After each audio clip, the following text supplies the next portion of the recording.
plus trop d'engagement, donc j'ai plus trop de choix. Merci Mickaël. C'était une belle cote pour Succès de Vaud, 20 contre 1. Peut-il gagner si la course se déroule vraiment très très bien, c'est pas impossible. Parce qu'il n'a absolument rien à envier avec un bon parcours aux autres Français. Et lui est au top et il va tout donner, hein. Ouais. Ça c'est sûr, en tête. Et il y a un cheval PE qui, moi, me pose vraiment problème. Je pense que sur ces titres et sur les chronos de la Suède, c'est la première chance du tournier poteau, c'est Västerbo Fantasme. Hein. Ouais. On a vu partir au galop l'autre jour. Oui, il n'a pas fait grand-chose. Il s'appliquait à bien prendre les tournants. Je vais aller voir Sébastien Arnaud, je vais essayer de le voir tout à l'heure. Je suis avec Cédric Mégissier, avec son champion Ilan Duval, dont c'est la rentrée après son René Balière. Comment se présente-t-il pour son retour à la compétition? Je sais qu'il court souvent bien frais. Oui, c'est vrai que le cheval court toujours bien sur sa fraîcheur. Après, bon, ça fait quand même 5 mois qu'il n'a pas couru. Cet arrêt, il a été volontaire? Oui, c'était volontaire. Le cheval n'avait pas trop bien couru dans le René Balière et puis il était sale en fin de compte. Donc on a soigné ça comme il faut et puis on revient maintenant. Quelles sont vos ambitions exactes là, dans cette course aujourd'hui? De lui faire un bon parcours et puis voir un peu d'où il en est. D'accord, merci Cédric. Troisième de cette course en 2013, déjà à 50 mètres, mais il avait couru au mois de septembre, donc c'était une rentrée un peu moins conséquente.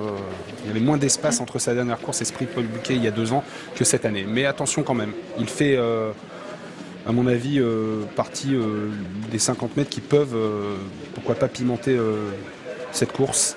Il y a 2 drivers qui sont très confiants en 25 mètres, Alexis. Joël Allais qui me dit qu'Ultimate du Rib est resté en parfaite condition. Il a très bien couru dernièrement à Laval. Je me parlais de la lauréate Anna Mix, dont il me dit qu'elle est capable de jouer un tout premier rôle dans le Prix d'Amérique et son cheval s'était bien comporté ce jour-là. Donc il est très confiant. Et c'est la confiance également pour Tony Lebelair et Taor Minadem qui est au top de sa forme. Je vous rappelle que cette jument, a réussi à se placer dans le GNT ici. Oui, absolument. En faisant une très bonne perf, rendant 25 mètres, marchant 13,8 sur le parcours qui nous intéresse. Mais voilà peut-être le cheval qui peut embêter, s'il part au trot, parce qu'on n'a rien vu à Laval, qui peut embêter les Français. Västerbo Fantasme. Quand vous voyez les chevaux qu'il a affrontés en Suède, les Cool Keeper, les Travelling Man, je coupe un instant, je suis avec Daniel Delaroche, Alexis, pour un satin rose, le numéro 3. Alors est-ce qu'il restait bien depuis sa victoire montée? Oh, il est nerveux aujourd'hui. Bon, il vient de courir pas mal de courtes distances, donc ça va l'ouvrir un peu pour des prochains engagements. On va bien voir. Merci Daniel. Ça confirme PE ce que j'ai vu tout à l'heure. Le cheval est plus nerveux que lors de ses dernières sorties. C'est un cheval qui, ces dernières semaines, avait beaucoup progressé dans son comportement, moins tireur, plus docile dans le parcours. Mais là, au hit, je l'ai trouvé mouillé et recommençant un peu à brancher. Peut-être un peu embêtant quand même. Joël Allais donc m'a parlé en bien de Ultimate du Rib, il compte vraiment sur lui aujourd'hui. Et pour les autres chevaux de l'écurie, pour l'autre cheval de l'écurie, le numéro 11, un gars du large, on se prépare à des courses montées, mais le cheval revient très très bien, donc on aura l'occasion de le voir durant l'hiver à Vincennes. Il n'est pas très pratique au trot attelé, donc aujourd'hui ça semble compliqué. L'année dernière, Tzigane du Rib, on parle maintenant des chevaux de Jean-Louis Dersoir, avait fait l'arrivée de Tzigane du Rib, mais il était au premier échelon. Mais le cheval a très bien couru la dernière fois, hein. C'était agentiel. Ouais, c'était bien ce qu'il a fait à Vincennes, donc le cheval revient petit à petit au mieux. Vous pensez capable à 25 mètres de revenir? Écoutez, Jean-Luc me dit qu'il est capable de prendre une place. Pas gagner bien sûr, mais prendre une place parce que le cheval revient assez bien. Maintenant, bon, c'est sûr qu'il n'est pas très bien engagé aux 25 mètres. Pour l'autre cheval de l'écurie, le numéro 10, Union du Rib, ça va être très compliqué avant le coup selon lui. Oui, je suis d'accord. S'il faut en garder un, c'est Tzigane du Rib. Je rejoins Joël Allais sur la confiance pour Ultimate du Rib. Je suis pas loin d'en faire mon favori pour cette course. Mais ce cheval-là me pose problème. On regarde son canton. On le regarde là, dans le tournant. Il est juste à côté de moi. Je le vois passer devant moi. Les allures sont bonnes. Il prend très bien son tournant. La tête à droite, ça va bien. Regardez les lignes de ce cheval. Il a couru contre Travelling Man, contre Cool Keeper, contre Cadet CD. Étant malheureux contre eux. Il a marché plusieurs fois 12 2100 en Suède. 12 2100 en Suède, c'est très bien. Il a même marché 11 effractions 2100. Aux équivalences chronométriques en tête, s'il prend bien les virages, qu'il est plutôt tranquille en partant, c'est peut-être le cheval à battre. Et cette course, elle sert souvent de tremplin aux grands chevaux pour le meeting d'hiver. C'est le cas pour Texas Charm. Jean-Philippe Dubois m'a indiqué que le cheval revenait très bien. Il vient de bien tenir sa partie sur l'hippodrome de Laval. Mais il faut savoir que ce jour-là, il partait au même poteau que ses adversaires. Aujourd'hui, il rend 50 mètres. Donc l'objectif, c'est bien sûr de venir finir et de préparer avec soin pour Vincennes. Voilà, Soleil d'Enfer, cheval superbe emmené, Cocktail Jet et une mère par Vikingsway qui a fait de très belles choses au trot monté, même s'il a été moins performant lors des 2 derniers meetings, alors qu'il fut un temps, on avait des ambitions de Cornulier pour ce cheval. Pour au moins bien y figurer. Et il est un tout petit peu coincé ensuite. Voilà Texas Charm. Deuxième du Prix de France l'an passé. Battu dans les toutes dernières encablures par Timoko. Et voilà Juggleface qui sera piloté par Gianni Koisman. Certes, il est déféré des postérieurs, mais bon, à 50 mètres, ça paraît quand même un petit peu compliqué. Sa cote est énorme. Le fait qu'on n'ait pas appelé de cash driver de renom pour le driver effraie peut-être pas mal de turfistes.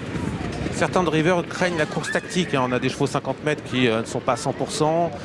En tête, on a des chevaux en grande forme. Au 25 mètres, certains se préparent à d'autres objectifs, ce qui n'est pas le cas bien sûr d'Ultimate du Rib et de Tower Midadem, mais ça peut être une course tactique et on peut se faire piéger. Alors attention quand même de ne pas se retrouver trop loin à l'entrée de la ligne droite. 2014, premier poteau Nuage en Ciel. 2013, premier poteau Théochrome. 2012, premier poteau Talicia Bella. 2011, premier poteau Paloma des Landes. Il faut remonter à 2010 pour voir un gagnant à 25 mètres de ce prix, Paul Buquet. Alors, pour les 50 mètres, c'est l'exploit pour Obello d'Arche en 2009. C'est dire si ces dernières années, le premier poteau a fait main basse sur ce prix Paul Buquet.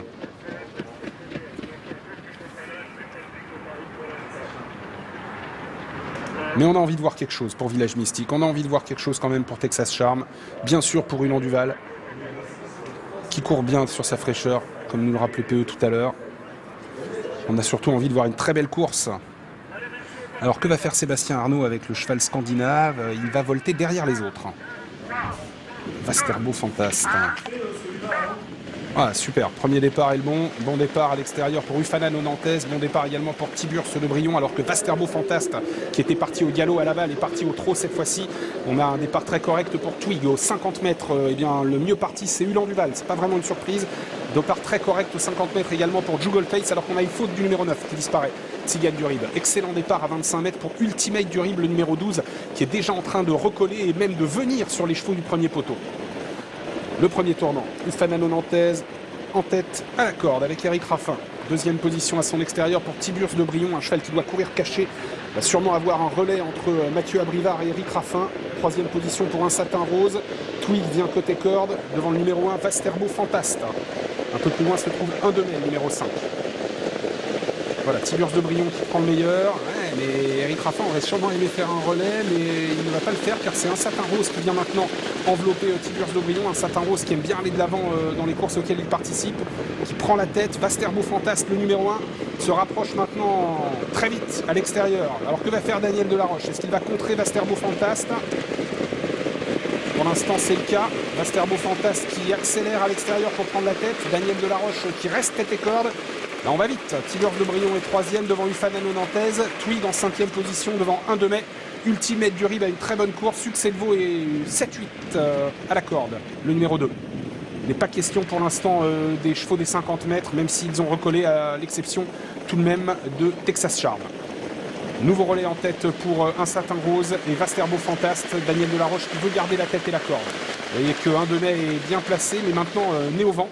Tiburce de Brion est 3e, le numéro 7 côté corde. Ufanano Nantes 4e, Twig 5e. Et on reprend un petit peu à cet instant pour ce qui prend une configuration un peu plus tactique avec un satin rose qui a toujours le meilleur, le numéro 3, Vasterbo Fantaste place en 2e position. Le 7 Tiburce de Brion est 3e, où en sont les 50 mètres. Il n'est toujours pas question des chevaux des 50 mètres qui vont quand même avoir du mal. On va sûrement se contenter de bien les faire finir. Un satin rose pour bientôt aborder le dernier kilomètre qui a le meilleur, Vasterbo Fantaste, qui a donc fait un bout il y a un peu moins d'un tour pour prendre la tête, mais qui s'est donc laissé glisser en 2e position dorénavant. Tiburce de Brion est 3e, Ufanano Nantes 4e, le numéro 7. 1 de mai, le numéro 5 n'a pas de dos depuis un moment et en offre un par contre à Ultimate du Rib qui attaque avec Joël Allais. Ultimate du Rib, le numéro 12 qui passe à l'attaque maintenant. Un satin rose qui a fait pas mal d'efforts va peut-être essayer de repartir, mais Ultimate du Rib lui porte une bonne attaque. Joël Allais qui a progressé, Franck Nivard qui se retrouve avec le dos d'Ultimate du Rib dorénavant avec 1 demi, le numéro 5. Taor Miladem, le 14, essaye de se rapprocher à l'extérieur. Les derniers 500 mètres avec un satin rose qui a le meilleur, Ultimate du Rib, le 12 à son extérieur. Vasterbo Fantaste, le numéro 1 qui a la bonne course, attention à lui. 1 de mai et 4e. Tiburce de Brion a un parcours caché comme il les aime, alors qu'on se rapproche à l'extérieur avec Taor Midadem. Twig commence à être sollicité à l'image du Fanano Nantes. Bientôt la dernière ligne droite avec Ultimate du Rib qui a fait son bout dans la ligne d'en face. Il va essayer de repartir, mais un satin rose va encore remarquablement en tête avec Daniel Delaroche. Un satin rose, un cheval qui a énormément progressé ces dernières semaines et qui va tenter de repartir. Vasterbo Fantaste est très sollicité côté corde, va avoir du mal à faire l'arrivée. Ultimate du Rib qui repart maintenant et qui dépose un satin rose. 1 de mai est en deuxième position. Taor Minadem finit bien avec Tiburce de Brion. Ultimate du Rib, le numéro 12 qui se détache. 1 de mai qui vient maintenant lui porter une très belle attaque à son extérieur. Ultimate du Rib à la corde. 1 de mai numéro 5 à son extérieur. Ultimate du Rib qui va tenter de garder le meilleur et qui y parvient. Une demi-longueur d'avance sur 1 de mai. Troisième place pour Tiburce de Brion. À voir ensuite entre Ufana Nantaise et Taor Minadem le 14. Une lutte magnifique pour finir. Joël Allais qui a gardé l'avantage avec Ultimate du Rib. Il était très confiant avant le départ de ce prix Paul Buquet. Il s'impose de très peu face à 1 de mai le numéro 5. Le 12 Ultimate du Rib s'impose à la cote individuelle de 14 €. Cote écurie 10 €. Deuxième place pour 1 de mai le numéro 5. Troisième place pour le 7 Tiburce de Brion avec Mathieu Abrivard. Taor Minadem prend la quatrième place, le numéro 14 devant Ufana Nantaise le numéro 4. Oui, et on a un peu plus loin Vasterbo Fantas qui malgré un bon parcours n'a pu être menaçant. Ici, Ultimate du Rib, on le disait avant le coup avec PE, hein, c'est un peu sa course et on avait vu un bon hit, la confiance. Il était très confiant. C'est rare de l'avoir très affirmatif avant une course comme ça, Joël Allais. Et c'était une très belle course pour son cheval qui avait déjà remarquablement couru à Caen derrière Falcon Alrid, qui avait ensuite brillé à Laval. Ulan Duval a bien conclu en retrait. Alors on va essayer de regarder les 50 mètres. Tiens. Bon, je vais pas vous Il y a eu faire du un rythme. jour de les flécher. Il y a eu du rythme. Ouais, beaucoup de rythme. Toute la course, un Satin Rose en a fait beaucoup. Il allait encore comme un placé potentiel entrée de ligne droite, mais quand Ultimate du Rib a passé la petite vitesse supplémentaire, là, un Satin Rose a eu du mal. C'est beaucoup donné. Ulan Duval en retrait, numéro 17, Kazakh jaune, c'est pas mal. C'est la belle impression des 50 mètres avec Village Mystique également qui s'allonge bien mais sans jamais être menaçant et nettement derrière Ulan Duval. Et Joël Allais qu'on retrouvera dans la prochaine course avec une première chance. Arnaud de Bossens, il peut passer une très belle journée aujourd'hui sur l'hippodrome d'Argentan. On va le suivre de près. On a eu du beau spectacle Laurent pour ce prix Paul Buquet 2015. Oui, et puis vous communiquerez maintenant avec Valérie Ballesteros pour la suite. Et puis comme vous voyez, cette année, vous parliez des statistiques, et bien c'est le deuxième poteau qui l'emporte, le 12, devant le 5. On a un magnifique programme à Argentan, c'était superbe, bravo. Et on a un